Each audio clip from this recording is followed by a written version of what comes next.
Okay, we do not have acknowledgements. The approval of the agenda, the only thing that we were talking about moving is the executive session for the purpose of the superintendent's evaluation, moving that to, which would end up being the September meeting. We do have a lot of board members not missing the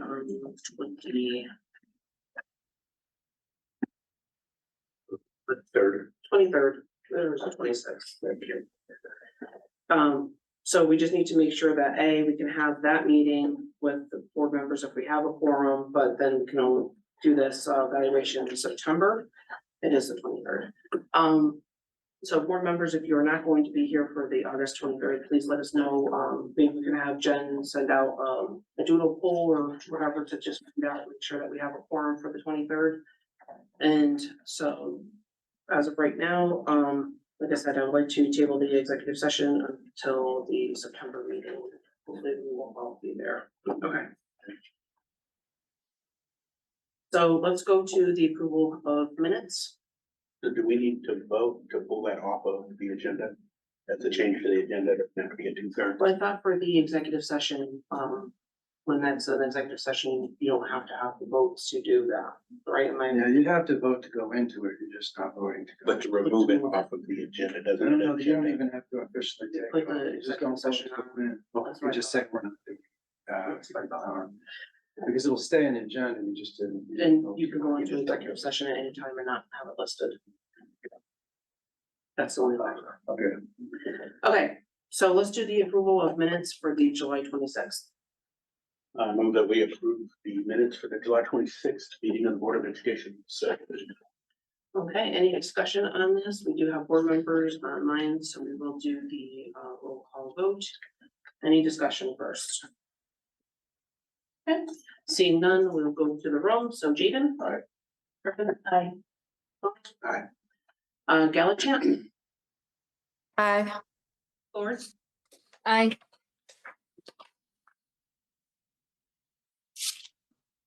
Did you say me? I didn't hear you say my name, but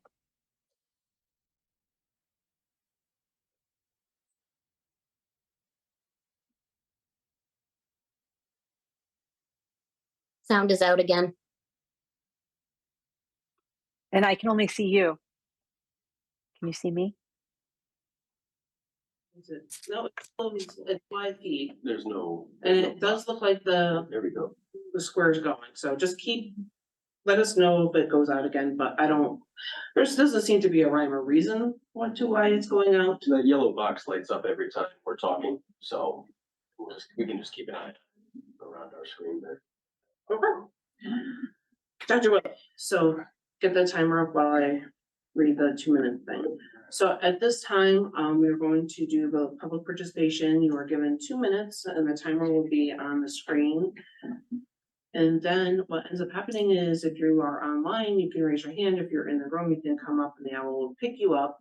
But you were given 2 minutes. If you could please list your name and address for the record. Like I said, then we will have the timer going on.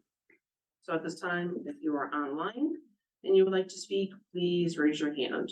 And if you're in the room, you can raise your hand as well.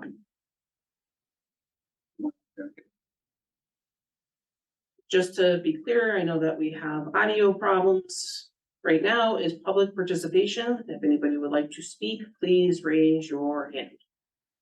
There's a couple people coming in. I'm trying to get the rest of the people in too. Okay, I'll get that. Can you confirm with Sophia that she hears us? Sophia, can you give us a thumbs up here? I can hear you. Yes. Would you let everyone in that was? Okay, so at this time, once again, the last time, if you would like to speak, please raise your hand. You will be given 2 minutes.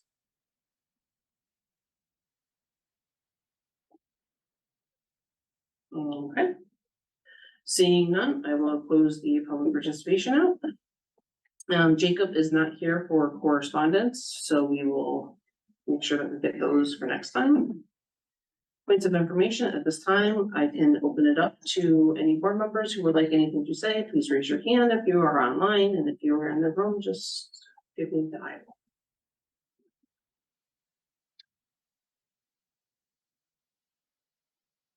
Okay, seeing none, we will be moving forward. We do not have student representatives today. Okay, so we will move to the superintendent's report, which the first one is the talent ethics complaint. So I'm going first. Okay. Everyone can hear me, correct? Okay. So, like I said, we are on the talent ethics complaint of the 2022-01. And I have something I would like to read at this time. So bear with me. In 2022, an ethics complaint was filed with our town's ethics commission. Dr. Willett, Shipman and Goodwin, and myself were the subject of the complaint. Such complaints are very serious as town employees and public officials such as myself are tasked to act in the best interest of our community. My actions were placed in question, and it is important that we discuss the ethics complaint investigation and verdict. As from the Ethics Commission's page, they state, high ethical standards among public employees and public officials are essential for the proper conduct of democratic government so that citizens will have confidence that actions by their employees, officials, and consultants is always intended to be in the public's interest and not for illicit personal gain. I cannot agree more with the statement, and I wish I could discuss every detail of the situation. In fact, Dr. Willett and I did request a full release of the investigation, but respect the decision of the Ethics Committee on this matter. Ship and Goodwin also did not object to the disclosure as well. However, in the spirit of transparency, a word you have heard many discuss in this room, here is what I can share. There were no findings of any ethical violation whatsoever. The Ethics Commission found no wrongdoing as alleged in the complaint. This, of course, is good for our town, but this resulted in an unmanageable loss of money and time to our town. Christina Plord was censured in August 2022 because she violated board policy. In carrying out her own private agenda, she admitted to speaking to a family that had filed 2 CHRO complaints against our district, putting the district at risk legally. She specifically disregarded the legal advice provided by the board's attorney with regards to the pending legal matters. As predicted, both CHRO cases were dismissed with having no merit. Christina Plord has sent countless emails and FOIA requests with several complaints. Each of those complaints and requests have been answered by the superintendent thoroughly and in a timely manner with documentation, invoices, etc. These requests and accusations have been extremely time-consuming for Dr. Willett, myself, the board, and the entire board, the board office and the entire board, as much information was given to board members again to ensure as much transparency as possible. FOIAs are a costly endeavor. It was disheartening that as this ethics situation unfolded, it was not a board unanimous decision to indemnify Dr. Willett and I. That is illegal, it is to provide us legal representation, given that our board attorney was unable to provide us our right for representation, as she was also named in this frivolous and costly complaint. Indemnification exists for board and staff members unless someone has committed a crime. This is concerning. Who would want to serve on the board knowing that indemnification and support from fellow board members is not a guarantee? More importantly, how would we attract future administrators and staff? Unfortunately, as chair of the Board of Ed for almost 4 years and speaking as Ashley Lundgren, I've seen political agendas and presumed personal feelings take precedent over the real work, serving our students, staff, and our administration.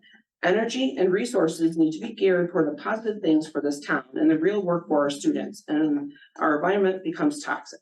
I beg you to pay attention as elections are coming up.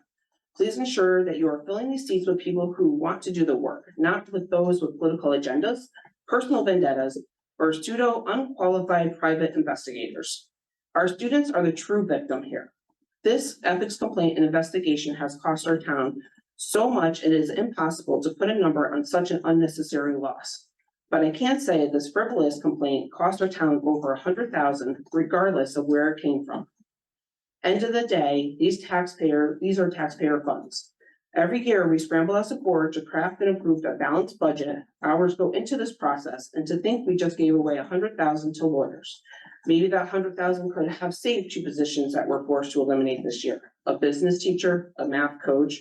Perhaps we could have saved positive programs like the Child Care Developmental Program at THS or the beloved rope program at TMS. We need to get back to work and stay there. We don't all need to be friends, but we need to be willing to work together and fulfill the positions we were elected to. The amount of effort and energy and resources that were dedicated to this complaint on all parties should have been used toward the benefit of our district. I pray that we learn from this and pray that our students first and set aside personal and political agendas.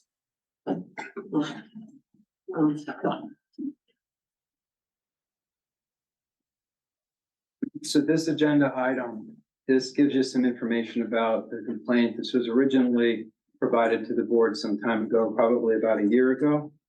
And you do recall that there was then a subsequent meeting where the board was asked to indemnify Ms. Lundgren and myself with respect to the Tolland ethics complaint 202201.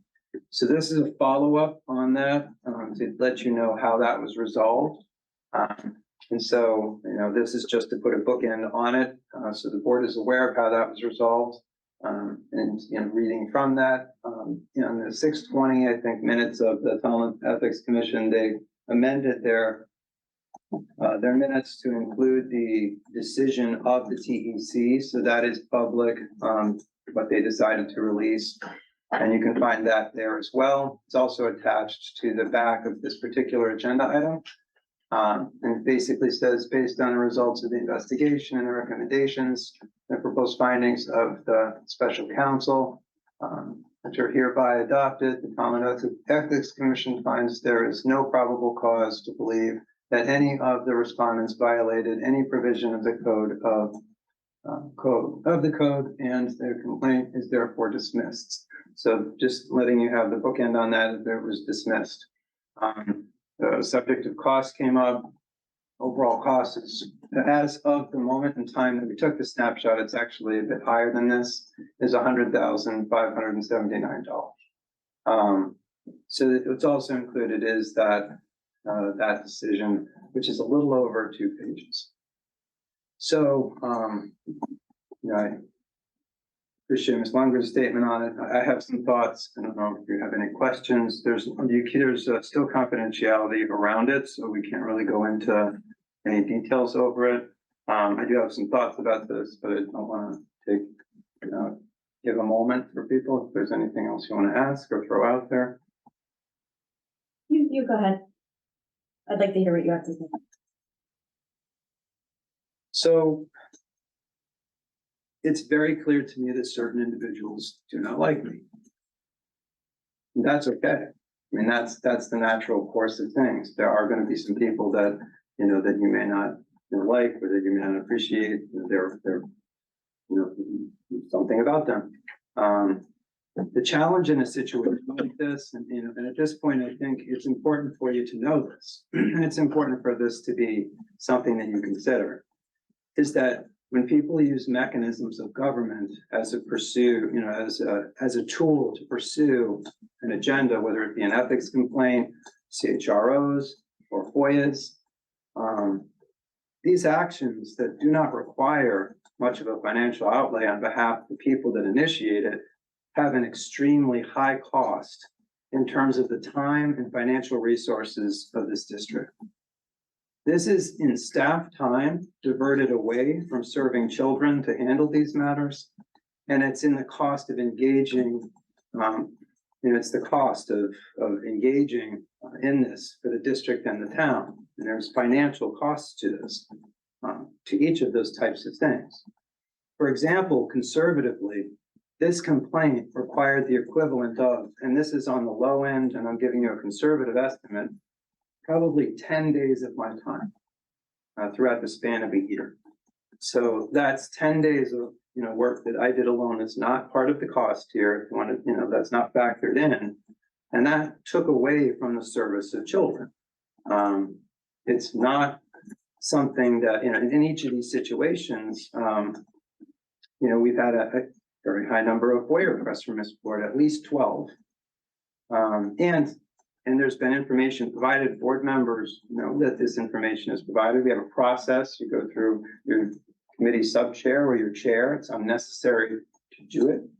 But when it happens, sometimes we have to do redactions. I mean, there are costs to that as well, in addition to time costs, and that's adding on. That's not just that 10 days. If you add the FOIAs, you could add a number of days on top of that. Add CHROs, you can probably add another 10 and another 10 and probably even 20, probably 40 or 50 days.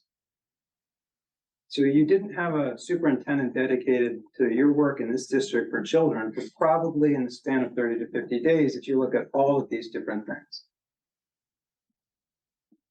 That's a problem. The CHROs were dismissed. Ethics complaint is dismissed.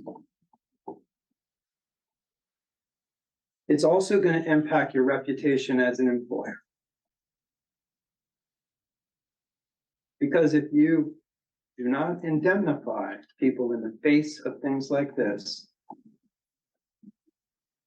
that is something that people notice.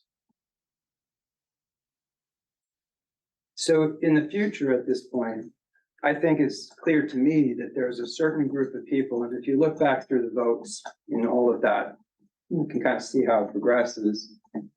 And so whether I'm here or not in a certain span of time for you, I would urge for this town, because I've worked here since 2006.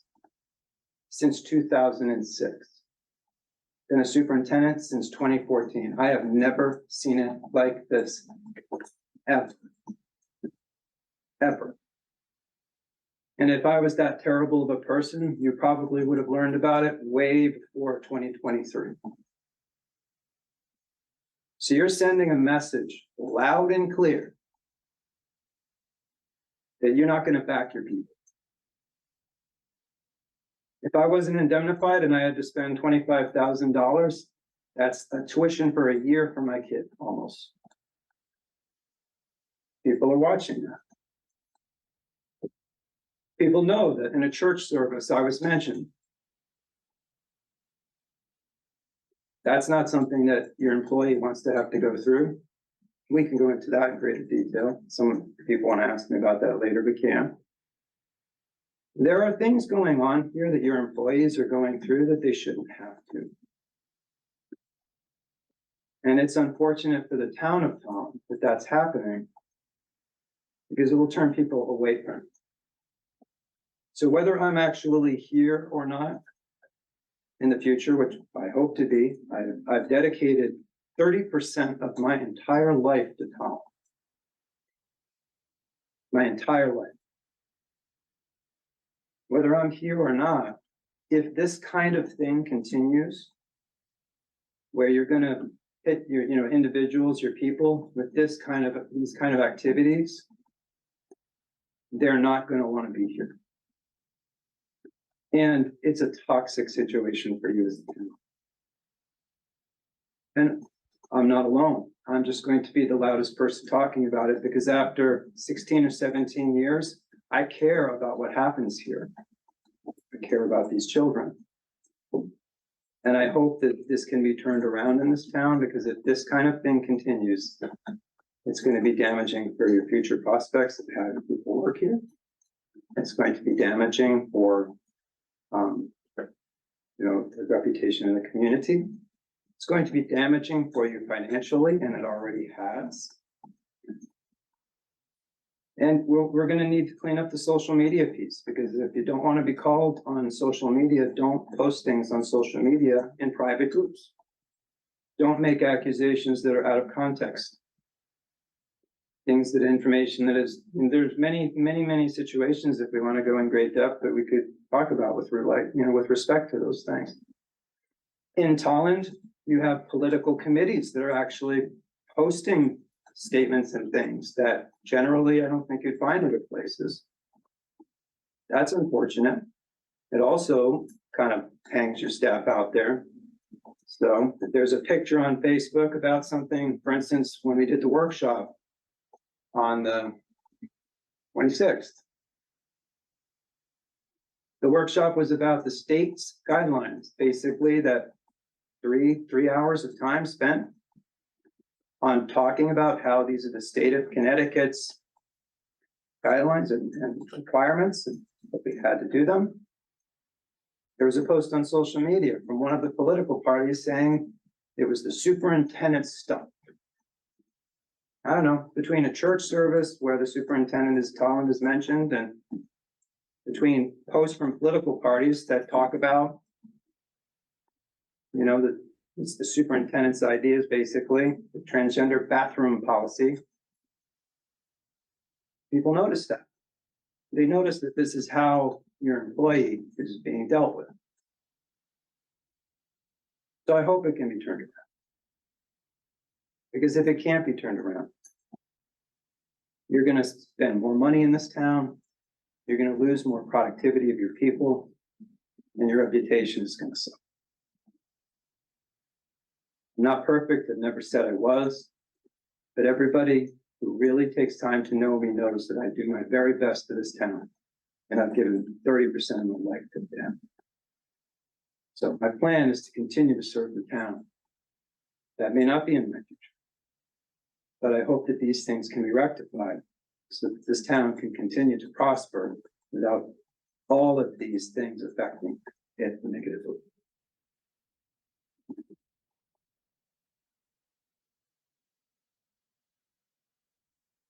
At this time, board members, if you have like something to say, please raise your hand.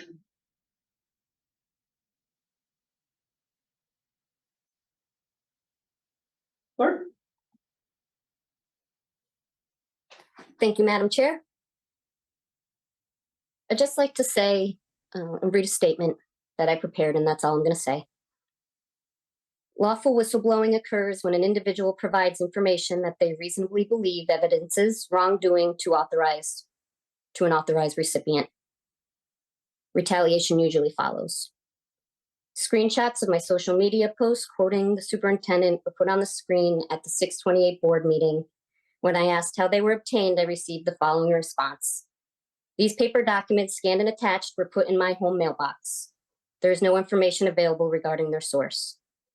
Instead of considering this as mail fraud or harassment, the superintendent scanned my social media posts in, put them up on the screen, and proceeded to call me disingenuous and misleading. Yesterday, the board chair posted a picture on social media that says, "The truth is out, so you can stop playing victim. You dug the hole, now go bury yourself in it." I'm of the opinion that I am not the disingenuous or misleading one, and honestly, I don't see myself as a victim, Madam Chair. I submitted a complaint with questions in good faith. I followed the process set forth by town procedures.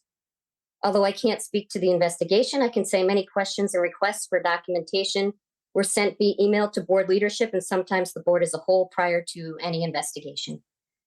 Just because there was no personal financial gain pointing to a violation doesn't mean there isn't fiduciary negligence or even gross negligence happening in the district. The Ethics Commission has no jurisdiction here. You, the board, should be looking at why this happened instead of watching the superintendent and the board chair do victory laps. The public should ask for all of my sent emails to any and all board members, specifically last year between March and August. They should ask for documents I received from the FOIA requests I was forced to make. It was stonewalling and crickets on potential waste, fraud, and abuse from the board. I felt I had no other option but to take my concerns to a more executive level. The depth and time spent on this shows that my questions weren't frivolous. Otherwise, it would have summarily been dismissed. So I take accountability for my mistakes. I do. It was a lot of money. I had no idea, but I didn't choose to spend that money. I think everyone here should take accountability for the disregard for fiduciary duty and board policy. If you want to move forward, you need to have checks and balances that don't depend on trust alone. And I won't be here in 2 months. So you'll have to find someone else to blame for the legal troubles if things don't change. Thank you. Still like this one. Oh, go ahead, because I have. Ms. Blurt, if you're not seems your concern, which was interesting, you don't want to take accountability for the post that you made. Instead, you tried to make further accusations. So the post you made was out of context. I mean, we can show that in a number of ways. The board actually has information about that, that was out of context. So rather than take accountability for things like that, you continue to spread more and more of this mistrust. And that is a problem, unfortunately. Yeah, I mean, if she wants to bring up social media, there are definitely ones that I saw cheering with other elected officials during censorship. There were posts about off with their heads. I mean, do you really want to go down that path? That's not what we're here for, and that's not what we're doing. So there's a lot to be said. Well, by the way, after that, rather than rather than own what Ms. Lord had published, which, by the way, if these are your words, Ms. Lord, then just stand behind them. But rather than take, and say, yes, I said that, she continued to do 2 more FOIA requests. That took time, energy, and resources. And this is the way things go. So, at this point, the board has over a span of time and years received information. The things that Ms. Lord is contesting, we have gone over all of these things. At this point, this has come up from this kind of thing, if it doesn't stop, will continue. I say again to the people of Tolland, this is toxic for you. This will continue to erode your resources and your staff's time, and people are seeing this. We see the social media posts. We see the things that are said, even if they're in the private groups. Please, for the sake of our being able to actually do our jobs, please find a way to have this end. We're understaffed here. When we get into other aspects, with respect to my office, I'm willing to take on roles that in the past, it's been okay with me. I'll do it because I've worked 16 years, 30% of my life in Tolland without anything like this. 16, 17 years, never CHRO. FOIAs, I didn't even know really what that was until very, very recently, with all of, what this really was. FOIAs and how to process them in the way that we've had to now. Didn't even know what it was. Ethics complaint, 17 years, never an ethics complaint. It's interesting that it's all packed into the last couple of months and years, right? And again, it's hurting the reputation of your community. It's letting your staff members know that you will not support them. And it's wasting the money and resources of your town. And if you don't want to be called on something you post on social media, don't post it on social media. Otherwise, stand behind it. And I would like to say too, I mean, she brings up that the timing of there was nothing and it would have been done and wrapped in shortly. No, there was a thorough investigation that had been conducted thoroughly. Time and energy and resources that went into it. It's not like they just looked at her things and said, oh, nothing's here, let's continue on. I mean, It was done thoroughly by a third party. And you know what it was? It was dismissed because there is nothing in there for this accusations. That's what people need to take home. well, that I don't understand too. This was a year-long investigation. Hundreds of questions and documents. Days, weeks of time lost to this. $100,000 spent. Someone would really need to explain to me how that's not thorough. Please help us stop this. Please do something to help this community. Engage, come to these meetings. Sit down with me personally. I have offered that hundreds of times. I've put my cell phone out there. I think people who know me know I will talk to you as long as you need. I will call and talk to you on the weekends. I will meet with you individually. I'm very open. I'm always willing to talk and work through and talk through anything. That door is always open. Griffin had her hand up. I have a couple of questions, a couple of comments. So when will the board get a copy of the complaint and the findings? You don't. We don't. This, to be clear, that's not our decision. We asked. What you have here is what the Ethics Commission introduced. So that's all they were willing to release. So That's just how it works for in confidentiality. an interesting turn, you mentioned context. There is no context with that being the only thing that's released. I just want to put that out there. We have no idea what was in the complaint. We have no idea what was in the findings. So I just want to make that clear when talking about context. It's a very interesting thing that the Ethics Committee was willing to release because there's absolutely no context. And then I also want to say, which is one of the reasons why I voted against the indemnification back in September, because again, the only thing we got was there was an ethics complaint about the superintendent, the board chair, and our lawyer. That was it. And I believe I said in that meeting, I am not comfortable with any of this. And basically a blank check for lawyers without knowing anything about this incident, case, whatever you want to call it.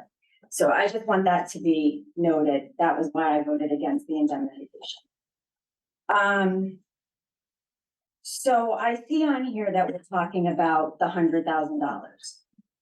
Why, I'm just curious, why are we listing the town's cost? We've never, in any of our meetings, talked about any town expense. In fact, I believe a lot of times, we don't even want the town talking about our expenses because once they allocate a budget to us, it's our money. We don't want them to tell us how to spend our budget. So why are we bringing that up? I think this are. Oh, no, I can definitely take Go it. ahead. This is the first time in Scripton I've heard you actually say that you don't want the total cost of something. Usually you want the comprehensive cost of something. Not the town's piece. Well, no, but I mean, the total cost of anything, even the, some lift and things that we have, I mean, basically, the issue here is, this is an impact to the community that's negative. So it's important that if you're going to suggest that there's something, you're going to go to the point of doing something like an ethics complaint, the total cost of the ethics complaint is $100,000. If you report it as $25,000, well, that's not transparent, is it? You'd need to report in all transparency the full cost of the complaint. Now, hold on. You had an opportunity. I'm just going to respond to that. So that would mean that in full transparency and not misleading people, that the full cost of $100,000 be shared. By the way, that's not even the full cost So you said. in Morehead's Grove. As far as no context, we requested, for the record, Ms. Lundgren and myself requested that it be released fully. So let's put that into the record. Okay. Having said that, Chiplin acquiesced to having it out. This is how these ethics complaints work. Have you called the Ethics Commission to ask any questions about how these work?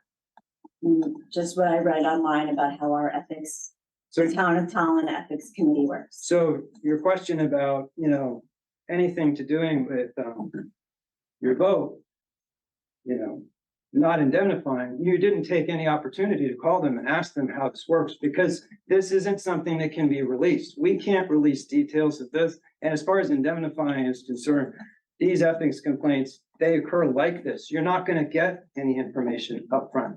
Did you call and ask them how this kind of thing works before deciding to vote against that? No, because that was the very first time we had ever heard about the ethics complaint was in the executive session when you asked for the indemnification. Which is when we can provide it. Have you since you decided to ask that question tonight, have you since called the ethics commission or anybody over there to ask how those work? No, I did speak with Mr. Foley though. I Okay. had a meeting with Mr. Foley to find out how this works. So he didn't tell you that you can't release any of this information, that it's not our decision to release this? I'm paraphrasing because my meeting was in March, I believe, but he said it takes a while, be patient. When it is finished, we should be able to be given some information. So apparently back in March, he must not have been aware that the Ethics Commission could stop the release or however, Okay, I'm not so- sure how that. It's just interesting. You have something to say about it here, but you're making statements and you didn't follow up on it at all with respect to how much can be shared or not shared. So for the record, I just said I had a meeting with the town manager about this recently, before coming to this meeting, in March, and the town Okay. manager told me right? it could take a year. So before making your statements tonight, you did not go back to him and ask him No. your questions about why this couldn't be released, but instead made a statement that suggested. Point of That's- order, who has the floor, Madam Chair? I thought it was me, but apparently It's actually. Well, no. Friday. It was me, she gave it to me. So instead of following up with that, you made a suggestion tonight that we had something to do basically by saying that this, this hasn't been fully released and that, raising a question about that. We had nothing to do with it not being fully released. We asked for it to be fully released, and this is how this kind of information gets provided. And if you were questioning that, I just am curious why you didn't follow up on that with the town before coming here and making a statement about the limitation of what was released. because this is the first I'm seeing this, which I believe was Monday. And it was, I did not know until just this moment that the ethics complaint and the findings were not being released. So did you call Monday, Tuesday, or Wednesday to the town with this before making a No, statement? I just found this out today, that this is it. This was it. I did not know that this was it. if you remember correctly, we did try to have this on our board packet. Well, I don't remember the date, but we could not do that because this was not released yet. So once this was released online this is when we were able to put it into our agenda. So next time, apparently, when something gets released less than 48 hours before a meeting, I will try to reach out to the appropriate committee, board, whatever, to get more information. But this was all we got, and these are my questions based on the agenda item. Well, the ethics committee released this a few days ago. We tried to get them to release that sooner. And when you had your conversation with Mr. Foley, I'm surprised that it didn't come up, the limitations of what can be shared. He said, So- give it a year. That's what's, okay, and that appears to be all that, I guess that with respect to the limitations of what can be shared with an ethics complaint, you're saying all he said was give it a year, that's it. So you had no idea of what could or couldn't be shared, because it feels Absolutely. like what you're saying Mhm. is that you're making an insinuation about us having some influence over this not being fully shared, which we didn't. That's, I asked you when it was going to be fully shared. I didn't say you did something about it. You I did say- said, when Let's can just we say get a this copy much, of it? this is You all did that say we have. This is all that we have, so let's continue on with other board members. Well, I wasn't finished. Okay, go ahead. Okay, so why, so you put on here the 25,440. I'm just curious then, if we're putting on here legal fees that we're apparently blaming Ms. Ford for, why are we not putting on here legal fees from the CHRO complaints that we had to pay extra? I find that Dr. Willett is attempting to slander a board member. Between this and the social media posts, you talk about let's move forward, let's be better, whatever. You put this on there, in my opinion, and it's just my opinion, to incite public outrage for what this cost. Because you never put on there that the complaint against the Laportes, it cost us $19,739. You didn't mention that. So I'm gonna respectfully request that you stop doing this to any of us. Because we are your supervisors, and I don't understand why you seem to be fighting us so badly with that kind of stuff. I could never imagine treating my supervisor the way you treated Ms. Ford with having that social media post at the ready at that July meeting. That was unnecessary, it was unprofessional, and it was downright petty. That's all I'm gonna say. So frankly, Ms. Plord was simply presented with what she had posted.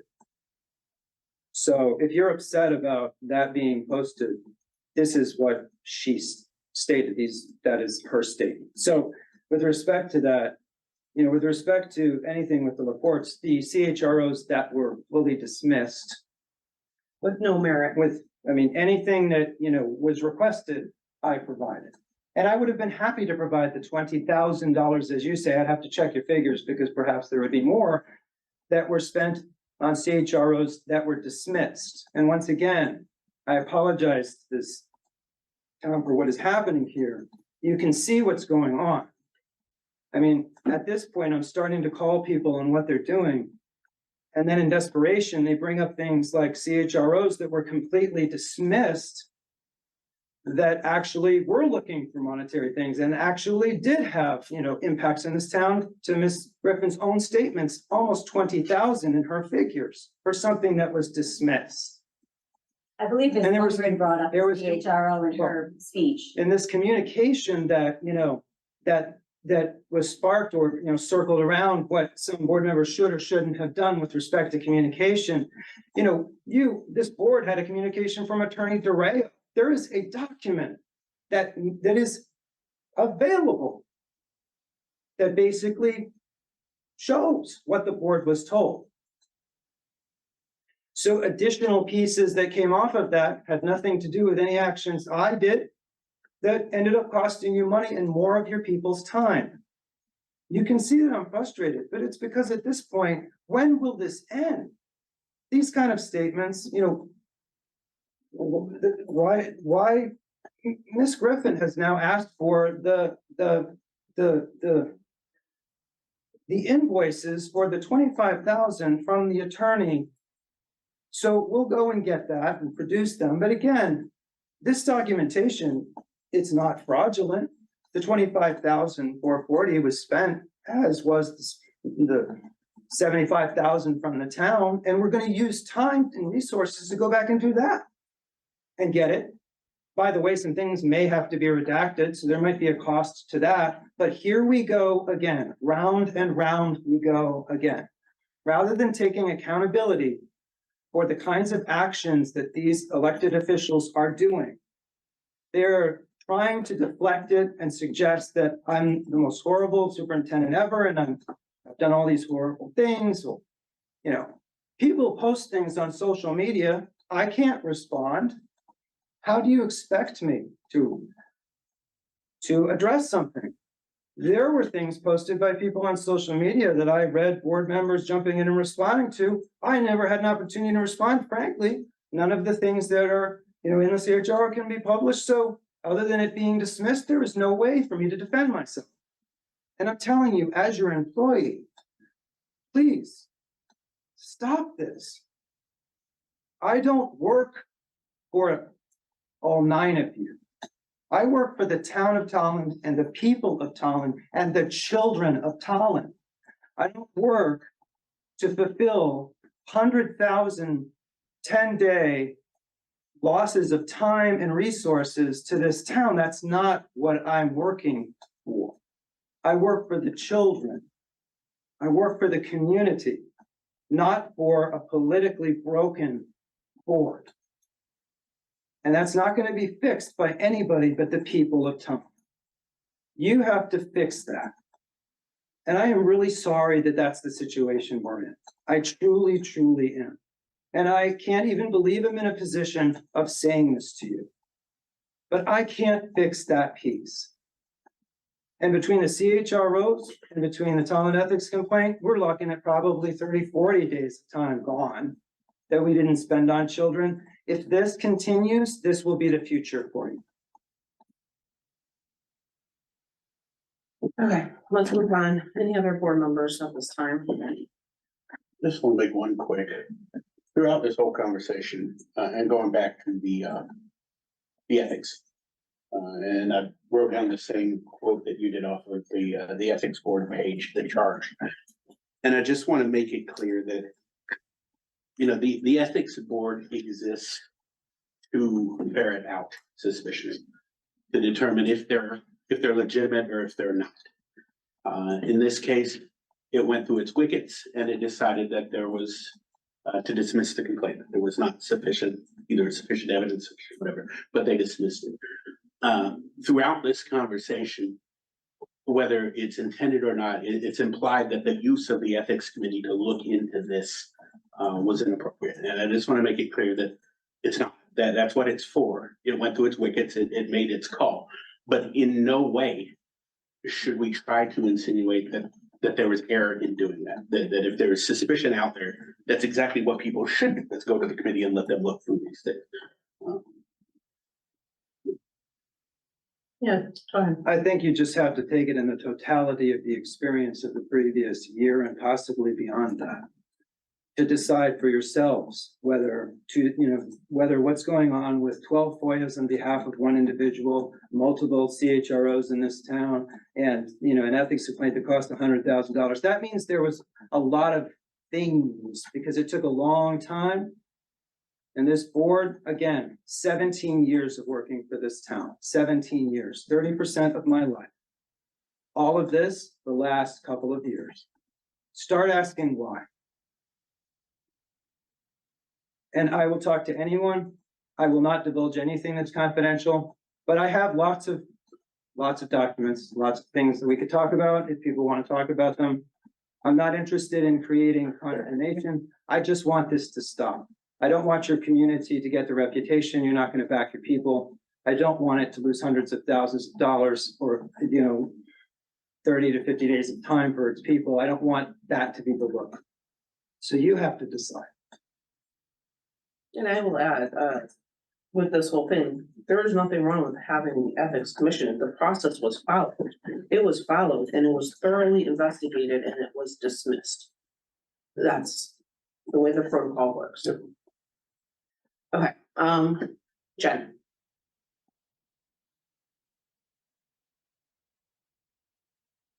Hi. I'm a little bit speechless. I'm probably going to be all over the place. I apologize for that. As Christine said, we haven't had a lot of time to process this. I just find this entire situation incredibly unfortunate. And honestly, it's really frustrating to not be able to know the specifics of this complaint. And I think a lot of us are probably just going to have to assume that it's more of the same of what we've seen a lot of behind the scenes. I feel really, really bad that Dr. Willett and Ashley had to go through this. I've never heard Dr. Willett speak like this before. It's obviously been incredibly taxing. And that's actually really hard for me to hear. I don't understand why our legal counsel was brought into this at all. I wish I did. I would love to know that, because that just, again, is extremely confusing and feels really unnecessary. The two biggest issues here for me are that, one, we're elected to work for our staff and our students. At least that's what I ran for, and that's what I'm here for. And two, the monetary expense on issues like this is it's crippling. The fact that we lost staff and programming in our schools, which was heartbreaking for me to be a part of. But we spent so much money on this, and other expenses occurred from what has just been a series of accusations that have been asked by the same board members since the beginning of my term.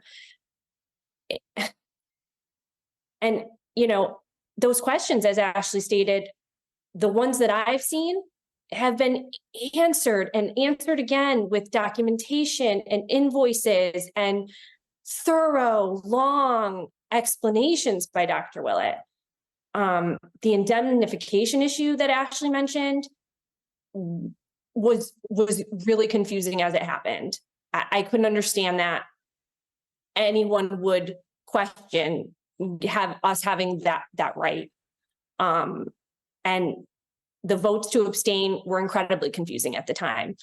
Now they're a little bit interesting.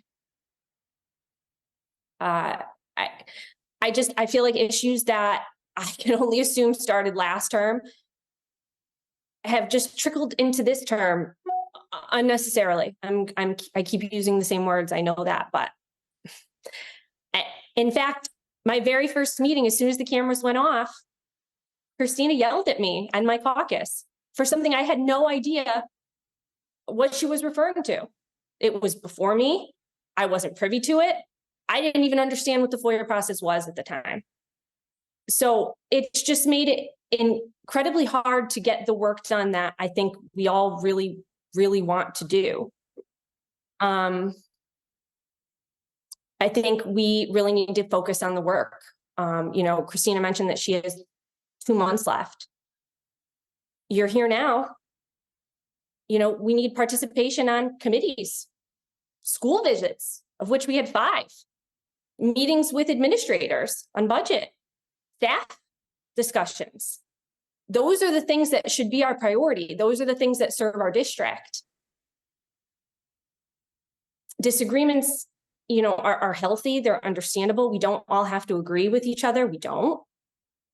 We should be always focusing on doing that in a healthy way. We don't have to agree with everything Dr. Willett does or says. We shouldn't. We should question things. That's our job. That's our role. But the level of disdain and the distraction that it has caused as it ties up valuable resources, it's unnecessary.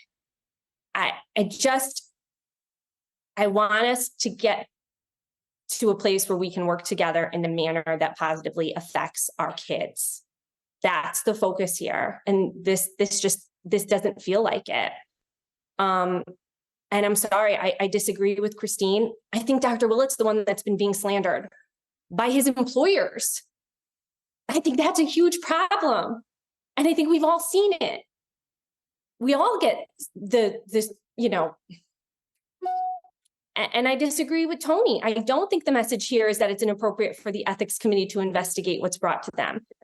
I think it's inappropriate for this unnecessary drain of our resources to continue because of reasons that don't serve our district or the board. And they're what is solely being concentrated on by one individual. We need to get back to work. And these issues need to go into the background. That's all.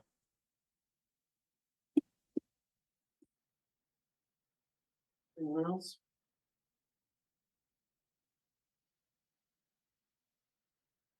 So you want to go? If not, then I'm going to go to all the board members first, one round. Okay.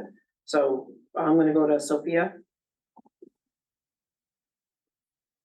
Oh, we can't hear you, Sophia. Sophia, you are talking and everything's moving, but you're not talking.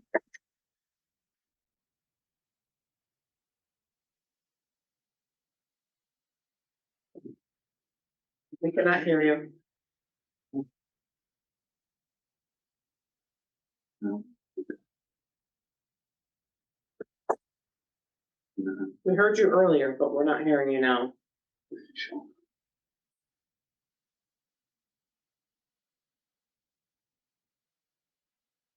You are unmuted, but your speaker, I don't think, is picking you up, Sophia. It looks like she's frozen. It is frozen. Okay. Any other board members? And then we can do a second round, but I just want to make sure that everyone gets this opportunity. You want to go? I really don't. Okay. Not a problem. Sophia, do you want to try one more time? Her name was there. If not, we can go back to Florida. Thank you, Madam Chair. Just quickly, I don't think there's anything stopping the board as a whole from reaching out to the Ethics Committee and asking for them to make the findings public. I think that would help the board move forward. That's all I had. Thank you. Given that the both of you would be comfortable releasing it and requested for it to be released, if anybody wants to get some sort of something going so that we can, as a board, request that, I would be the first to sign my name. And so, I mean, to that end, if we want to go that route, I say let's do it. What upsets me right now, which is why I said I really don't want to speak any further, is it's 8:03 and we're an hour and 3 minutes into this meeting. And the superintendent has defended himself, defended his career.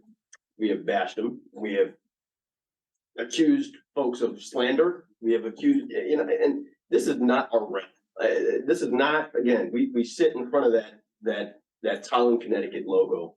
And it's just become representative of a more macro problem that exists right now. So my 22-year-old suggestion, at some point we have to move on. And I would hope that it is recognized that we have a superintendent that has gone above and beyond, who has abided by his contract and then some, maybe 2 or 3 or 4 or 5 times his contract. And understand that the stuff that was released, again, we got what is capable of being given to us. And that's how I understand it. And again, I am just here to advocate. This is the reason I sit in this room is to advocate for what is best for kids, what's best for staff. So I don't know. I think we can be done. I don't know if there's much more to say. So that's all I have. Okay, Sophia is going to log on to another computer, because she does have something to say. He just let her back in. Oh, okay, she's back. Sophia, there you go. I apologize. I don't know what happened. I just wanted to say, I wanted to apologize for all of this to both you, Ashley, and Dr. Willett, that you had to go through all of this. It must have been very, very, very stressful. I can only imagine because of how long it took that, and I'm very sorry that you had to go through that. And I'm grateful that that the complaint was dismissed. I trust our ethics commission in the process. I do feel in the dark. I wish we could read the complaint or read the findings to know what this was all about. But I'm really sad. I'm sad for us as a board. I'm sad for our district. And I just hope we can get past all of this and really do the work. And for me, the most frustrating thing is we spend so many hours trying to figure out how to save money and what to cut. The conversations go on and on about what we need to cut. And here we are spending this kind of money. It's just super frustrating. And I'm just sorry that it happened. Thank you, Sophia. At this time, I think we can just wrap this up and move on to the monthly financial. We have spent enough time. Can I just say one final thing? I really would like to just move on because. Okay, well, I'm gonna send my own email. That's all I wanna say. I don't wanna wait for the board to come up with something. It'll take too long. Okay. Email to the ethics. To that ethics commission. I was just going to say, Yeah. it'll take 3 meetings to probably get something together, and we might do it quicker if we all. We send our already own did this. This is already, the decision was already made. We already went through that. It is what it is. They have the reasoning for it. We got a notice of why for the parties and everything else, so it is what it is. This is Well, what and we to be have. clear, I don't think anyone here is bashing the ethics commission, just so we're all clear on this. Yes, We understand they're in a, that they did what they could with what they have, and we respect the ethics commission and its volunteers. So no one's bashing it. We respect you and your decision.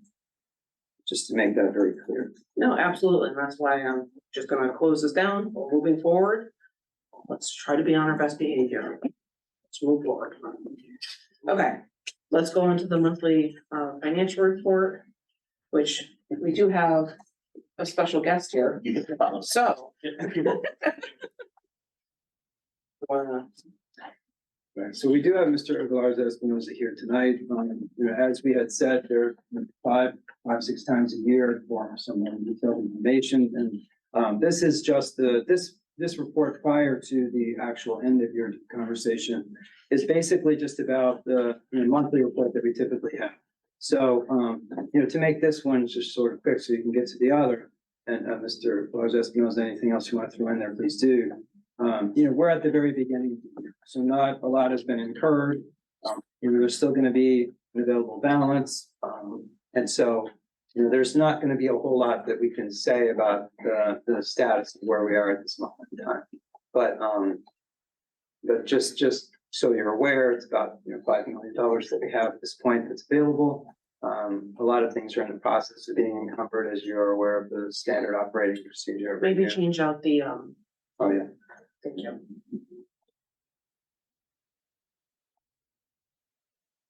And and you'll see these lines, get incurred. Get the costs against down fairly soon, because as we get into the school year, we have lots of POs that have been, waiting and we're, moving forward with them. So I don't know. If you have anything you want to describe things. The only account code I want everyone to look at is the object code 560, because I know someone might have come with some question about. So if we look at the budget balance, we have almost 1.5 million. The beginning budget balance. So now if we look at the budget balance at the very end, why we have 1.9 million, almost 2 million? Why the budget balance is higher than the beginning balance? So the reason why is I encumber a credit of the excess cost. So the excess cost that we're gonna receive in 2024, which is divided in two portions, 75% and 25%. I credit that amount now, so we don't have to wait. Could you just hold on and wait for him to bring it up, because I can't, okay, thank you. Okay, I'm sorry, account 560, Yeah, to each account. okay. So to go over that quickly again, the GL budget is almost 5 million. Then the budget balance at the very end is 1.9 million, almost 2 million. So the reason why is because I encumber a credit of the excess cost.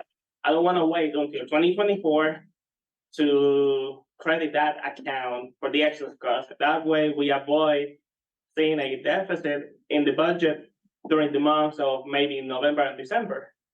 So that way the budget balance is gonna be more accurate. I also encumber other accounts like any upcoming revenues.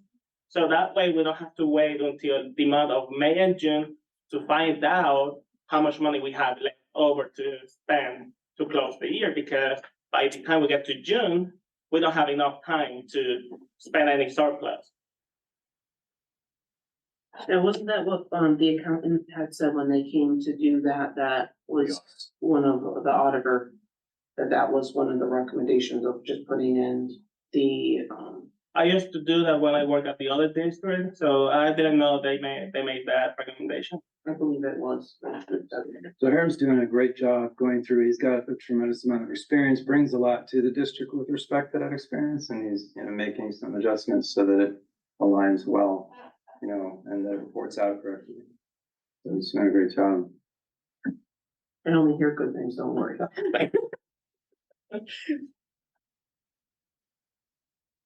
ahead.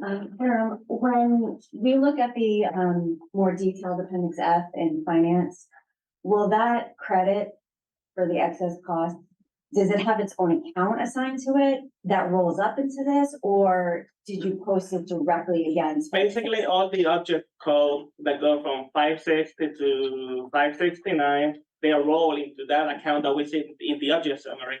In the FFC Appendix F, it will be more detailed, so you can see the actual account that is receiving that credit. Okay. Typically, it's gonna be the special ed account because we have to issue for regular ed account. Okay, all right, thank you. And just for the notes, Lisa, if you could put that Jen Gallichan just left the meeting at 8:11.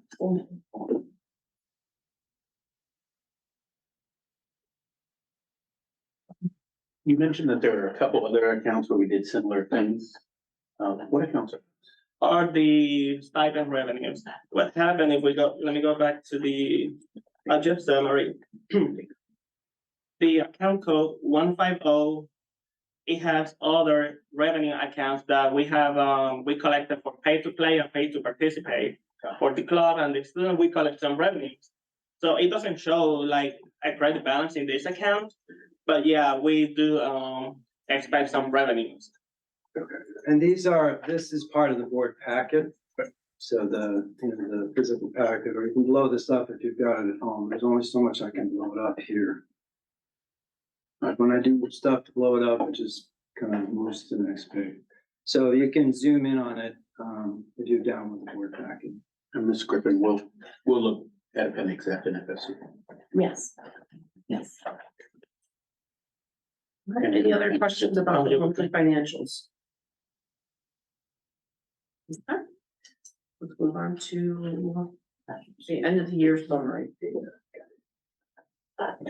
So one of the goals, one of the things that was an objective for us was to try to leave enough here so that we could transfer money to the ERF.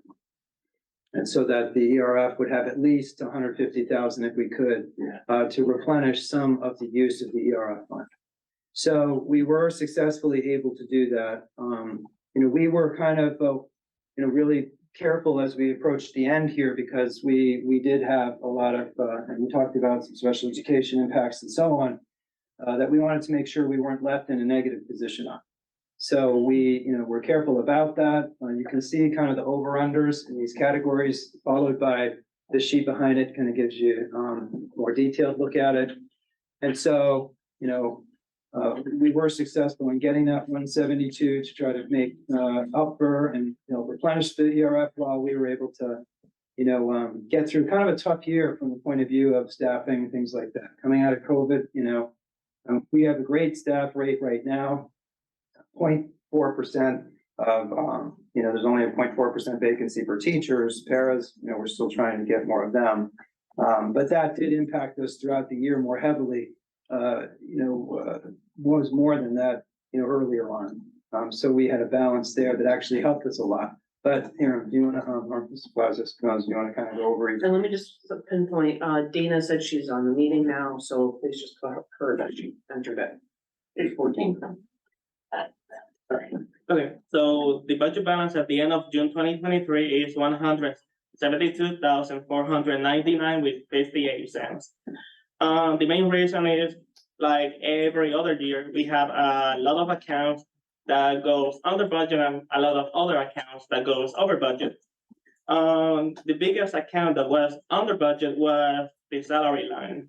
Basically, the salary line, they have so many vacant positions for parents that caused that account to be really under budget. We have like any other district, we have so many turnovers, we have certified position and certified position. And those are the main causes of that account line being under budget.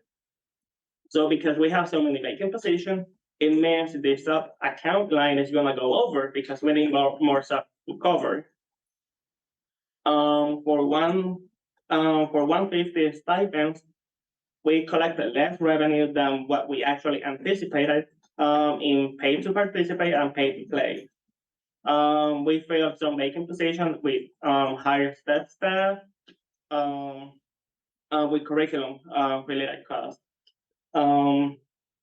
The health, life, and disability insurance account 210, we collected less from the employees, which means that account went over budget. Once again, due to so many vacant positions for full-time employees, it caused the account to be over budget.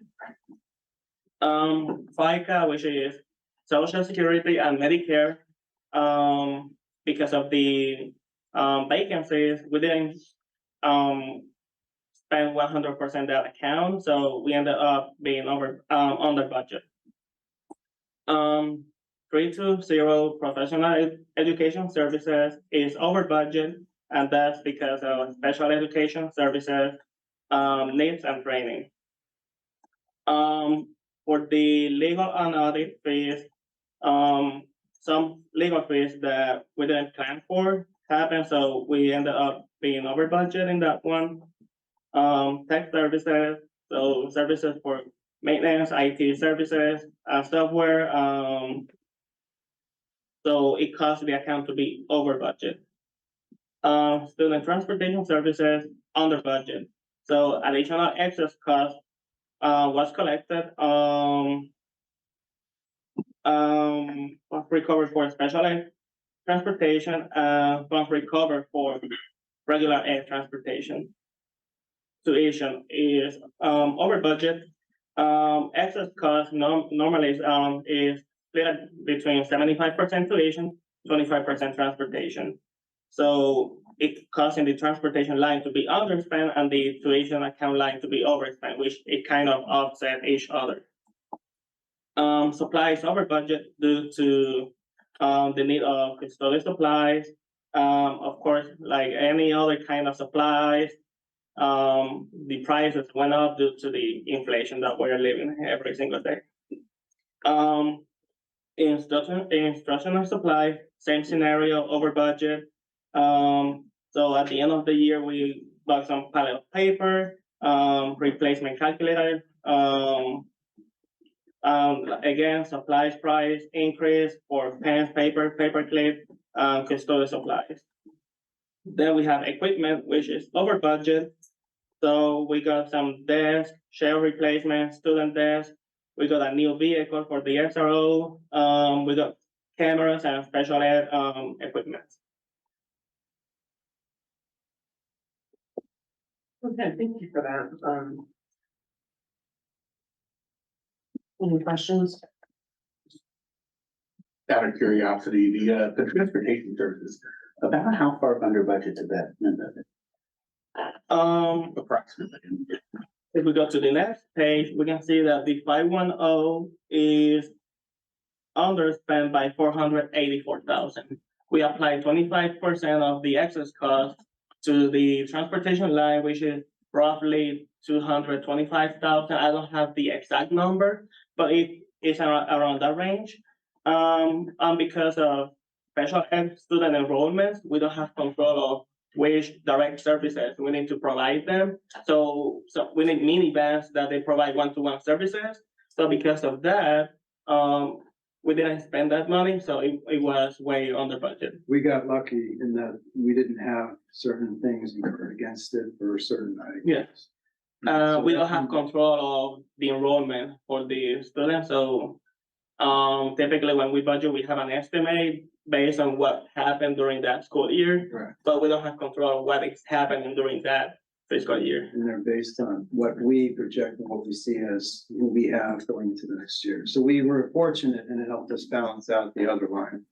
That the tuition was such a high, it's all. Okay, thank you, Will. You think that we can get any of the subs to stay? What?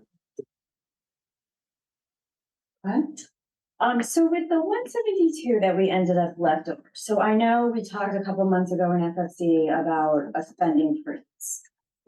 Is there anything, I guess, that we didn't end up buying that when we start the next school year, we're gonna kind of be in a hole? And we're gonna have to make up for stuff we didn't buy this year, but that we didn't necessarily budget for next year? Can you please repeat that account code you're specifying? I'm sorry, I'm looking at Oh, like in general? like the bottom line. So I'm glad we had 172 left over, but I Yeah. worry about. the Typically, hopefully we can save money in supplies.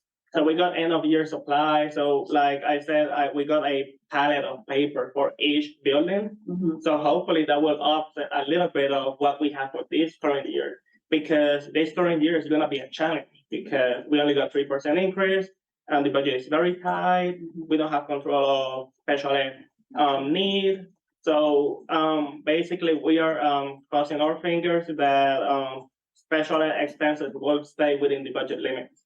And there are more now than, more students in special ed now than before, and so we're working through that. And you had asked about paper, if we were buying some ahead, and we did.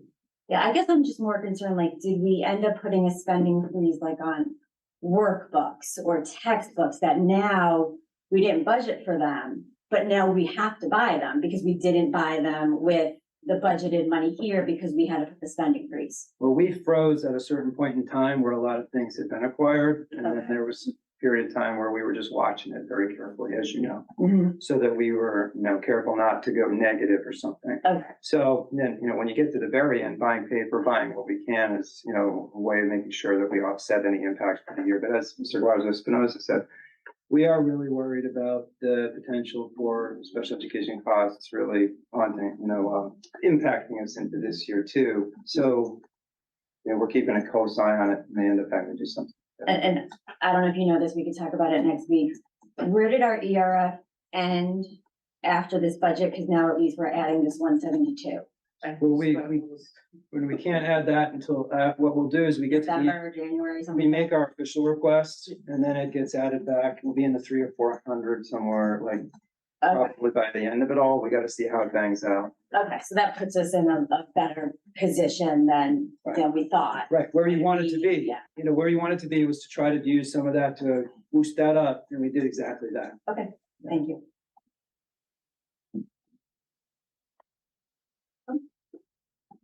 I just think about like the laptop plan too, that would it. There's a lot of stuff. Okay, anyone else online? Any questions? I just want to say, thank you for coming. I appreciate your explanation and walking us through that. Thank you. Thank you very much for coming. You don't have to stay. Yeah, I was over there. Yeah, okay. You're welcome to. Yeah, yeah, thank you, I appreciate it. Thank you very much for coming. Have a good one, everyone. Same to you. Thank you. All right, let's move on to the 2024 Board of Education meeting dates. So again, if you download the board packet, you can blow it up a little bit more. This is our traditional Board of Education dates presentation for this. You know, these will be published in our web pages and so on as our dates and submitted to the town if the board approves them.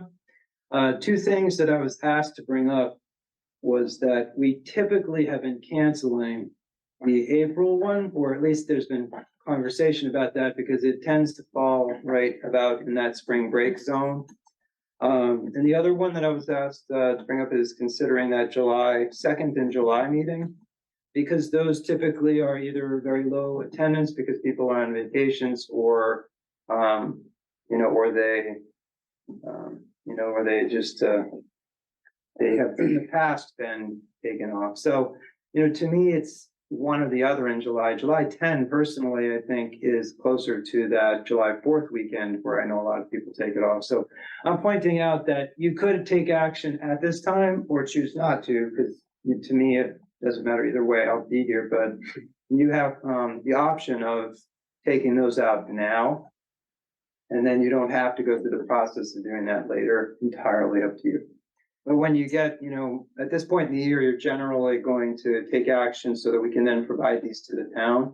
So this can either be your first read, which generally, you know, you do the two, or you can move it to action and then you can motion to approve the dates. You can motion to, you know, approve them excluding April 24 and July 24 or not, whatever you feel like you want to do. I don't think April 24 is spring break. Isn't spring break much earlier? Well, the reason that that was brought up that way is that can fluctuate. So I don't know. It had been brought up to me that meeting might be the one to take out. And I just put it in there because someone had brought it up. I'm But also gonna. EastCon's calendar does sometimes dictate that we, you know, from a point of view of concept, you know, if you wanted to cancel one in April because of the break, you can. So, I was just gonna say, I looked up because I actually put that on my phone. The April 2024 is the eighth week, so. I'm also going to suggest that there's a potential that the majority of the current board will not be here for these meetings. I don't think we should even vote on anything, especially removing some meetings. When does it have to be done by? We have to submit the list. unfortunately, we do have to, it's not great timing, Okay, but then frankly, you can leave those in. The one that's I would really, leave them in then and let the next board decide to cancel. yeah, When I agree. it's totally, yeah. So you could vote, move now to do that, or? That being said, Madam Chair, I mean, I don't see a whole lot of benefit in reading the list again. If you'd entertain the motion, I'd like to go ahead and move this to board action. I will certainly entertain a motion if you would like to make one. Okay. I move, that we move approval of these dates, as written to board action. I'll start that. Okay, any discussion on that? No, we will do the roll call vote to add it to L3. I will go through board members, so we will start off. Go ahead. Aye. Online, Lord, Aye. Sophia, Hi. Dana. Dana was here, right? We were so close. Dana, are you available? Yeah, she's She had text, but said she was gonna be on. Dana, it does not appear that Dana is responding, so, I'm going to say aye as well, so just can notate that Dana is not present for the vote. Therefore, we will move this to L3 for a vote.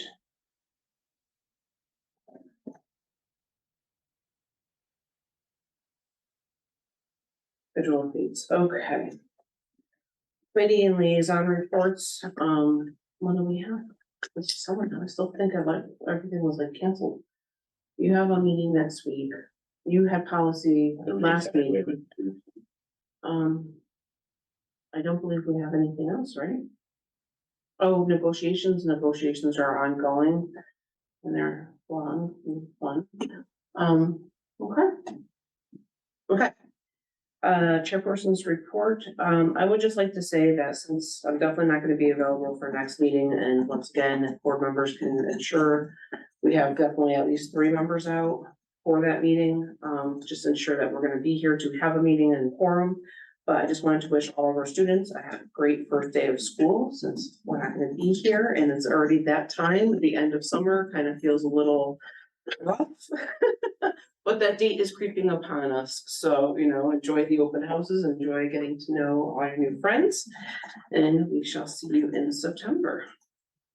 Okay, let's go to the board action. Madam Chair, do you want us, as far as the next meeting? Would you like us to email Jen or? I'm gonna we'll go through and email out just to make sure, because like I said, because Sophia's not here, I'm not here, Tony's not here. So that's 3 people are on here. This next night going here. So The last summer. it is the last summer for us. Okay, let's do this transportation contract. Okay.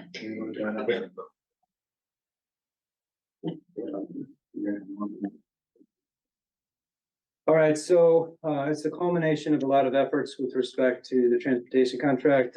As you may recall, I put up a mechanism for the board to throw out some additional questions that we would provide answers. Those answers are added to this document.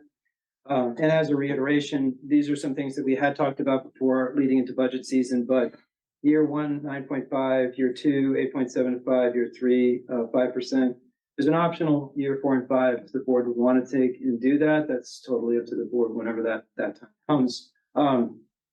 This increases the bus fleet, reduces bus times, has many more newer buses, and includes the GPS application that was requested. Keeping in mind that we did go out to a bid process here, executed that bid process.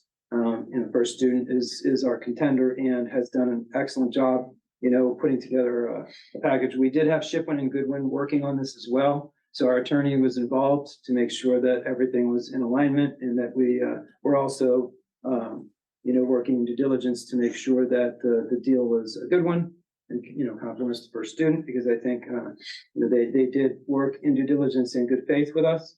And so at this point, this would be the 3-year contract. The board has been provided it. Once you do take action on that, we can then publish that and move forward. And I would recommend doing that. We did talk about, in the last meeting, this was on the agenda, and these have been posted for the board for a while, So if I would implore us to try to take some action on it. We are coming into the beginning of the school year, and I think you're all aware of the situation. So we just want to make sure that we can get everything smooth. And the app, to answer some of those questions, the routes, yes, we've got more, we've got additional backups. The app is going to be available. It will have sign-in and credentialing, so it'll tie back to the parent guardian. It is going to be fully operational in late September, because we're just getting everything, going now. So we have some data transferring and things to do, and then troubleshooting. So it should be available for parents late September, early October at this point.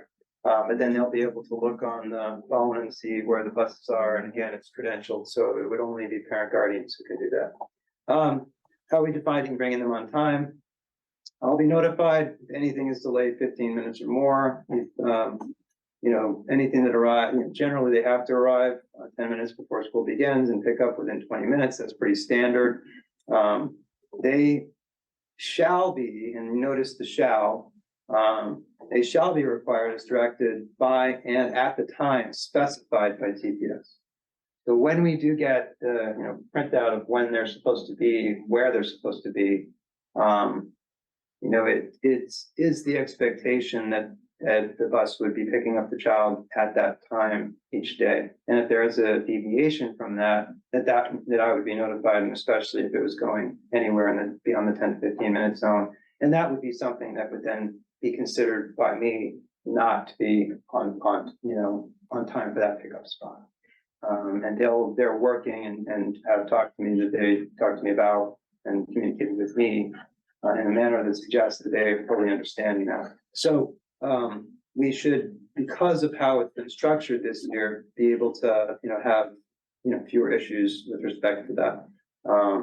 And so, and again, they have done a great job and worked in this contract. Actually, if you look around a bit, this is a good contract for a variety of reasons, and even for the percentages. So, no routes, this is the state's requirement too, and so that's why this is in here. No routes can result in a student riding a bus for more than 60 minutes unless there was some, serious issue that shut down our entire, thoroughfare, 84 or something like that, caused all the cars. Sometimes that kind of anomaly could happen, but generally they can't be more than 60 minutes. This kind of goes with it, but when will the routes be available if they're going to be switching them up to families? Usually we'll be publishing them about a week before, something like that, so be in that zone. And they're working there. So when I was reading through those, Oh, go ahead. when I was reading through this, and it was talking about the personnel that the contractor would be required to supply. It said that there would be a person that essentially would be on site that would be the POC for the parents through to the transportation company. So the calls, if parent X is standing there worried about their kid, would go to him rather than going to the district and then We would go to that person. him or her. Yeah, and well, that it depends, right? So yeah, that is available to people, and they can call straight in. But let's say somebody has a complaint more broadly about service, that generally would go to Mr. Galarza. Because he also fills the role of of the first line of transportation coordination. So we don't use that term coordinator. He's our point of contact within our office. So they can go right to the company, talk. So they might say, hey, we left something on bus 5 and it's the backpack or something. They'll be better served calling the company directly on that, because they can get radio right to the bus and say, yeah, we've got your backpack, how can we get it to you? But if there's an issue about, hey, we want you to come down this road and the bus company will only stop at this road, that would go to Mr. Galarza Espinoza, and then we follow a process for that. And that's just what I want to check, is reading through here, there's a number of people that are given responsibilities that are added to the opportunities. I just want to make sure that as the district, we then communicate out to the parents who to call if this happens, that it's clear, should your communication pass. Yeah, absolutely. And I do think, we're gonna have some structures in place this year where people will have, that kind of information, and then they'll have to know where to call and where to route their concerns or try to, get anything left on the bus. Because ultimately, I applaud all the work that was done by everybody, our legal teams, the first student in our district. But one of the things that I take out of this contract that I like the most is that there are places and there are avenues to turn for a worried parent. Whatever that turns out being, go here. There's an app, there's a phone call. Which kind of goes to my next question, because obviously there's going to be a particular app for this bus. So, Dr. Willen, I'll take this the wrong way, but can you not hide it in the digital backpack? Like, can we make Put it sure? wherever people feel is the best place to download it. Hopefully what we'll be able to do is just do it as broadcast message that really, transportation messages tend to be broadcast messages. But, I put, I do generalized information in the backpacks, but when we're doing transport messages, sometimes we'll go direct. you know. Whatever you want to do will be fine. So we plan to do, hey, this is your app, you can download it here, and that'll come up in people's email and in their text if they provided a text number for the district. And perhaps, Madam Chair, when that app is ready, it is something that we could demonstrate here. Oh, that's a really good idea. I like that. We'll use your child's number. There you go. She'd be happy to tell you. Go ahead. I just wanted to comment, that I'm really happy with the way this worked out. I know there were a few board members who did not want to go out to bid. I personally think the competition is healthy, and I don't think we would have gotten more buses, GPS, if we had just extended the old contract. So I feel like this new contract actually is bringing the things that a lot of parents communicated to us that they were really concerned about. And, I'm loving the, new buses, newer buses, and the GPS, newer. And the GPS, I think that actually is going to be a huge difference. I know I will be happy to not get the text message that bus number something is delayed. So overall, I'm really happy with the way this turned out. So thank you for all the work the district put in, for the bid, going out to bid rather. There's, Hold on a second. Anyone else have any questions? No? Sophia's got a question. Oh, Sophia? She gets. I was just going to say that this is a good job done for sure. It seems to address a lot of the issues and problems we were having. So I'm glad that this accounts and has a plan in place for all the little things like tracking and when the buses are going to be late. I reviewed the contract and it looks very good. So I'm happy with it. So good job.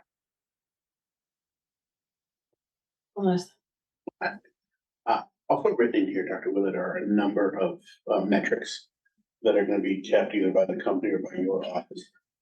At some point, maybe halfway through the school year or in there, can we review what those metrics just to see? Yeah, one of the things that I've wanted to do and have done a little bit, was hoping to expand, is on our data portal. There's a transportation link, and that I would be posting, just like I do all the other data kind of metrics for things, that I would be posting those there too. So people would be able to follow along, see how it's going, that type of thing. I put the link on the portal already in the hopes of being able to do that this year and make that part of our overall data pool. Okay, well, at this time, let's go ahead and, I'll entertain this motion if anyone would like to, please. Motion to endorse the superintendent to sign and authorize the transportation services agreement for the contract term July 1st, 2023 through June 30th, 2026, retaining the option to extend the contract to additional one-year terms at the discretion of the board. Second. Okay, any further, conversation before we do a roll call vote? Okay, seeing none, we'll go ahead and. Sorry. Aye. Sophia? And Dana's here with us. I just wanted you to know. Okay. Flor? Aye. And Dan? Sophia. Sophia. Okay. Sorry, maybe she's not. I apologize. Dana, one more time. Is she on? She is on, she's not responding, so if you could just notate that, that would be great.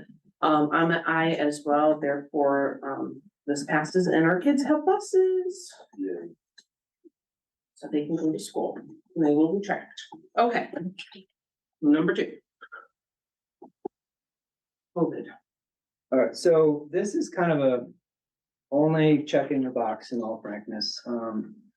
We don't really have, again, the public health crisis, public health demands, the requirements, all that have largely ended for us. So we just had to revisit this in our minutes at various iterations, and the summer was the final iteration. So in the interest of time, that document has the updates from the last time the state did its thing. You'll recall that mostly this past school year, we haven't had any of the requirements that we had. So that document reflects the moment in time when all those requirements were more or less lifted.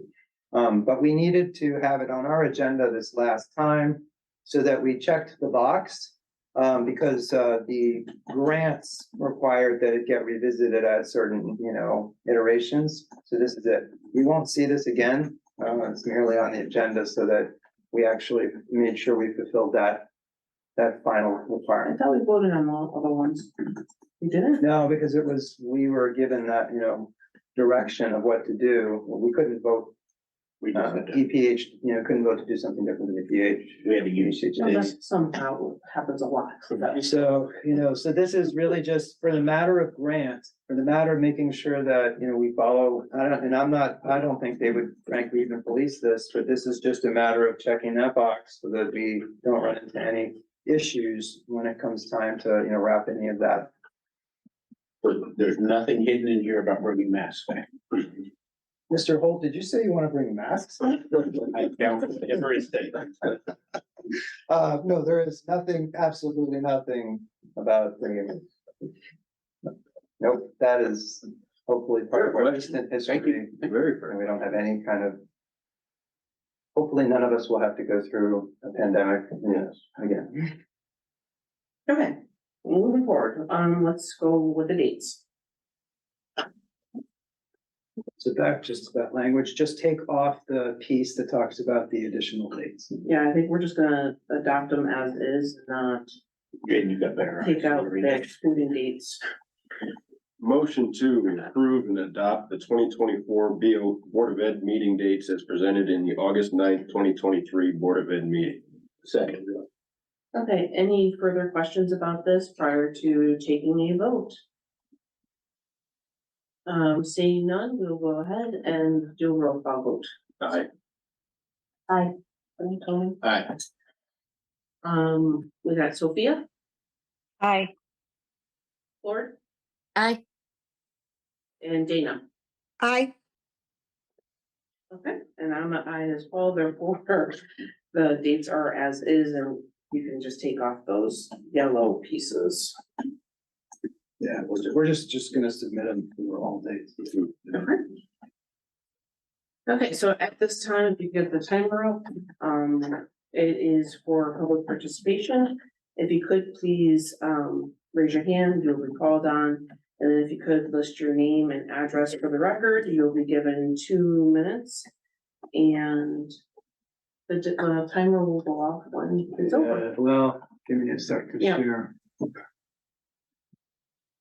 So like I said, if you Sure, could please so- list your name and address for the record, you will be called and you will be given 2 minutes. So now that we have it, let's go ahead and go with Bethany. Can you hear me okay? Yep. Start my Family Feud timer here. Bethany Lesko, 26 Deer Meadow. As a Tolland resident and mom of students, I'm appalled by a few members of this board and their comments tonight claiming ignorance in what has transpired and been discussed at nausea over a long period of time. And I say that being that I try to log in when I can, and what I've heard is at nausea. So what you guys must hear is extra. It's painful that a person on this board sought to seek out measures that cost our town, our children, and overall time from so many people. It's been taken away from our children's educational focus just because she didn't agree. I would like to propose as a Tolland citizen and mom that you, Christina Plord, step down from your position, resign as soon as possible for the good of our children for the start of the 2023 school year. You are not on committees, from what I understand. You have poor attendance in board activities. You are clearly here to provide a negative light, attitude, and a reflection of who you are. Your negative presence is not needed. If you have decency and truly care about children, any child, and the focus of the board of the education of Tolland, you will resign. Thank you. Okay, thank you, Bethany. If we can go to. Okay, if we can go to Kate next.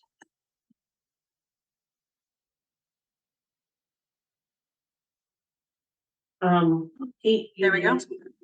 Good. Can you hear me? Yes. Kate Howard Bender, 103 Goose Lane. First, I want to thank the chair and the superintendent for continuing to stay focused on the needs of our students, regardless of the nonsense that has been going on. It is clear to all who are paying attention that yet again, there are certain elected officials who are hell-bent on the destruction of the Board of Education by any means necessary. I am hopeful that after this extremely costly measure, we are able to stop the baseless, fruitless investigations into nonsense, and that our resources will be actually held together. We'll be able to actually use our resources, our beans, to go forward and use them for our kids and for our town. I will also respectfully request that the Board of Ed members recommit themselves to statutes 10 to 20, regardless of your remaining length of service. Working on committees, doing things that matter to the Board of Education. I'm going to also echo Ms. Lesko's very brave request that Ms. Plord resign immediately. We've had enough. It's enough. Be well, everybody. Thank you, Board of Ed members who are doing your jobs. Take care now. Thank you, Kate. Let's go to Rebecca Ridley. Hi, good evening. Rebecca Risley, 103 Mountain Spring Road. Can you hear me all right?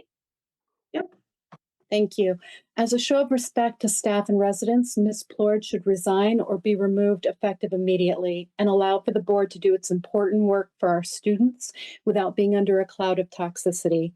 I want to thank the board members that bravely spoke up tonight, that pointed out all of the horrible things that I've been witnessing over the last many. Thank Dr. and the board chair for Ms. Lundgren for continuing to do the hard work, trying to keep things focused and moving forward in light of all of this difficulty, which can be resolved simply by Ms. Plord either gracefully stepping down or being removed. Thank you. Okay, thank you, Rebecca. Let's go to MH. Hello, hang on one second. I gotta get my notes up. All right, are you ready? Michelle Harold, what is my address? 194 Sugar Hill Road. Miss Plord has a history of creating distrust where there is none, creating chaos for her own satisfaction, and has now cost the town of Tolland over $100,000 on a vendetta. She needs to be removed as a show of respect to our school staff and residents. She has shown she is incapable of working with our superintendent and doing the actual job of a Tolland Board of Education member. And I would like to add that anyone defending these shenanigans, knowing full well the history of all the players involved, should be ashamed of themselves for spending so much time defending the indefensible. Your job is to lead this district, so be the leaders we need you to be. Thanks so much. Okay, let's go to Caroline. Caroline Hargraves, 28 Charles Street. I would like to read an excerpt from an email that I sent to all Board of Ed members on September 8th, 2020. I felt it important to reach out to our current Tolland Board of Education as a deeply concerned resident and parent. I have also been paying attention with growing alarm as members of the current Board of Education aired personal views and agendas on social media forums, while our superintendent and administrators prepared for what is the most difficult school opening ever experienced. That email is 3 years old. I am thoroughly disgusted that the actions of certain board members have led to the complete breakdown of functioning and gross misuse of time and resources that I witnessed tonight. I want to make something very clear to Ms. Plord as a parent of students you are elected to serve. There is absolutely no one doing victory laps. All families are losing with the toxic board environment led by Ms. Plord, Ms. Griffin, and others that I have witnessed and spoken out against since 2020. Immediate resignations from the Board of Education members I reference would be a gift to the town of Tolland. I fully support Dr. Willett, our administration, and staff, and am heartbroken to live in a town that elected such toxic individuals to represent our children. Thank you. Okay, let's go to Andrew.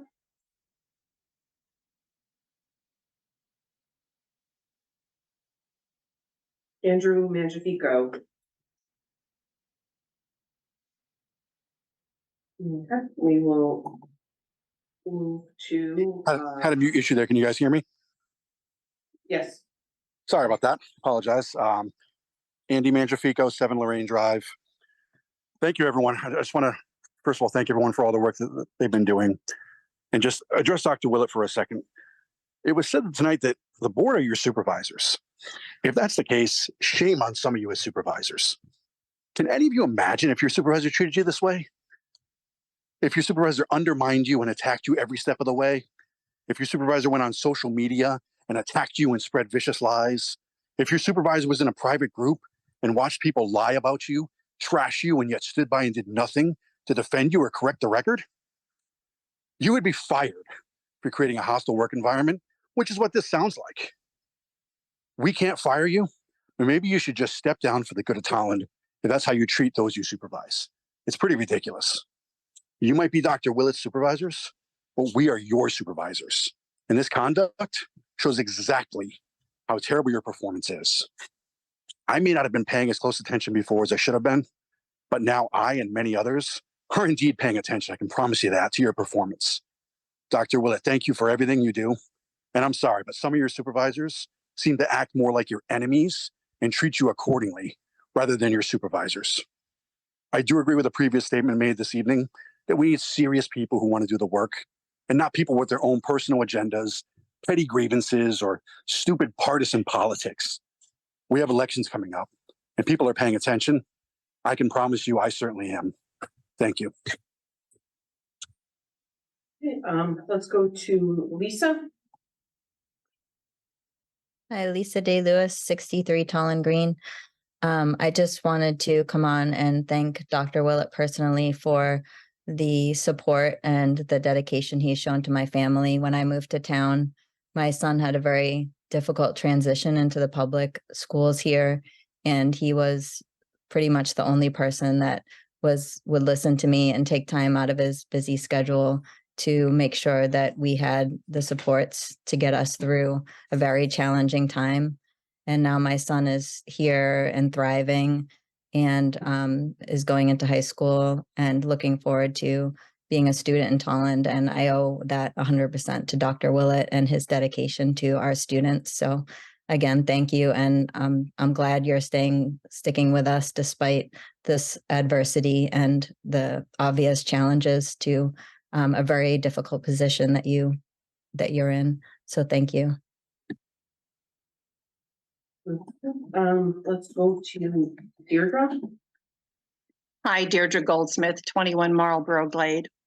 To the superintendent and to the board chairperson, thank you so much for sticking this terrible, painful time out. I know that this has been painful and draining to you and a drain on our school district and to the students and staff of our district. And our district deserves more, and you've worked so hard. Also, my profound gratitude to the board members who do work hard on behalf of our kids and who have been so respectful and supportive of our superintendent and his mission. And I think that it's very clear which members have been supportive and who are in this for the right reasons. And it's clear to all of us, and it always has been. Thank you very much. Let's go to Liz Costa. Hi, everyone. Liz Costa, 54 Josiah Lane. First of all, thank you to Dr. Willett and Ashley for staying the course and trying to do the board's work during this. Certainly didn't know all this was going on. With that said, the thing I kept thinking about when Dr. Willett was talking was employer of choice. And that may not mean a lot to you, those sitting in the room, but 40%, nearly 40% of TPS employees are Tolland residents. That means when your child goes into a school and sees their friend's mom teaching or their friend's dad being a para or their friend's dad as an admin, that's our townspeople. And quite candidly, we don't have enough good teachers in this world taking care of our children. We want to be the employer of choice. I've been advocating for a number of roles, even recently, even after my son has graduated, I've been advocating for a number of roles in Tolland to provide for 21st century learning. This is not adding to it. As Dr. Willett said, going after our personnel is just dirty politics. I know you can all get along for the last 2 months of your service to the town. I just ask you to do the board's work and not the work of just politicians at play. Thank you to all of you. Thank you. Okay, at this time, if there's any other further people who would like to speak, please raise your hand. And if not, I will close out the public participation. Okay, seeing none, we will move on to the points of information for any board members at this time to speak. Please do so now. I just wanted to say one last thing, that I will not be stepping down. That I take offense to anyone, it always seems to be the same people, who say that I have done nothing. I have done my job on this Board of Ed for almost 4 years. I have spent countless hours as FFC chair. I have done budget meetings. I have done spreadsheets and graphs. I have worked with Dr. Willett to put together one-pagers to present to the council. I have gone to those meetings to advocate for our budget. I have spent time, and please, anybody in the room, correct me if I'm wrong, explaining numbers and budgets and line items to board members. So unless Dr. Willett or Ashley can concur, please have a meeting with me then, if you do not think that I have been doing my job as a Board of Ed member for the last 4 years. Thank you. Anyone else at this time? I just say, I've worked hard for you and with you. We've done a lot. So I appreciate all board members. And for the past 17 years, before I was even a superintendent, I've appreciated this community, the community members, the people who served in elected office. And as I started in as superintendency in, late 2014, I've worked very well with board members. And I've worked very hard for them. So I appreciate the hard work all of you have done, appreciate the work you've done. And I work in due diligence in good faith to continue to work with you. Anyone else? I just once again want to thank Karen for coming in and talking through the budget numbers. I always enjoy and appreciate getting the additional details from the people that are doing the work behind the scenes, the curriculum supervisors that have come in, so some of the additional staff that's come in and explained a lot of those points underneath there. So again, please pass on my appreciation to him. And he's scheduled to come like 5-6 times a year as part of the policy. Wonderful. Okay. Yeah, said everything I had to say today. So at this point, if there are no further points of information, I would like to motion for adjournment. Motion to adjourn. Second, all in favor? Well, Aye. okay, we don't do it. Go ahead, yeah, we'll call. Aye. Aye. Sword, Aye. we have Dana, Aye. yeah, Hi. I as well, therefore we will adjourn at 9:01.